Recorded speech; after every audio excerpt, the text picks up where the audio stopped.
kalam.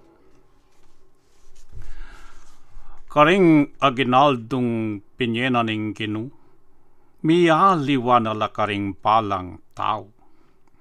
Tin mi pagkalaman king pamangamano, at atin mo naman gagamit kamaw.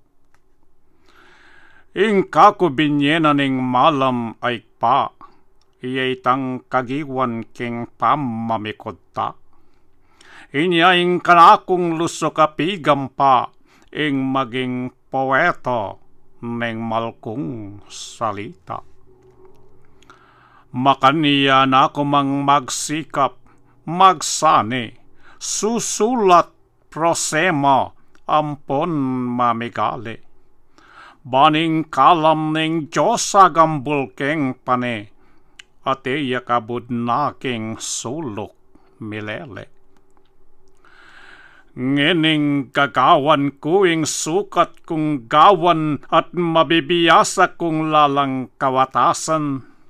Ngenino man lalto dining liling kawan amaging subiyang ning kakong kapag nasa.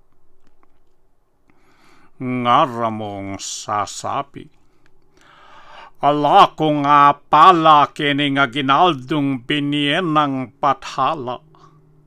Huling piyakitan king mataring sabla, titak lang poetang king bie mesaplala.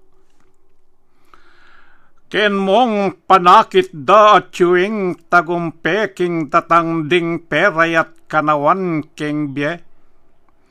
At akalingwandang ding tune tinape, ila ding amano na ning Diyos amabie. Balukong yang kakong tungkol keting iyatu, ing mga natmapse king kayang amano, ketang kaburyana ka rin kumaminto, kakuyang luguran, ing kalam ning Ginu.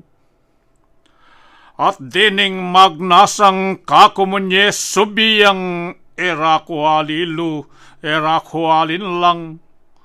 Yanang panatako king eya masayang, ing kalam na kaku ning Diyos amiglala.